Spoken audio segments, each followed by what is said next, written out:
Okay, so you just watched a video about Wayne Thiebaud, and he is known for doing um, paintings of sweet things like desserts and in patterns. So that is what your assignment is.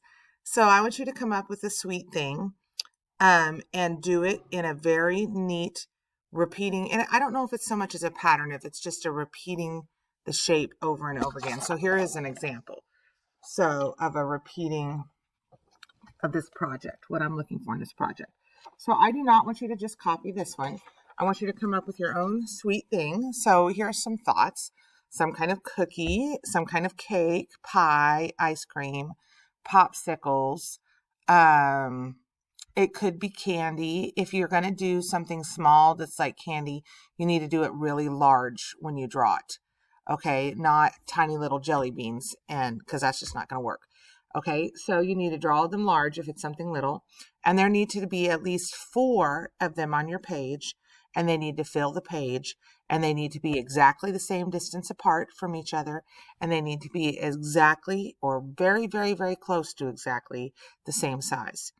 So you need to figure out how to draw 4 items almost exactly the same size. So that's why you have your ruler. So maybe you need to make a line where the top's going to be and a line where the bottom's going to be.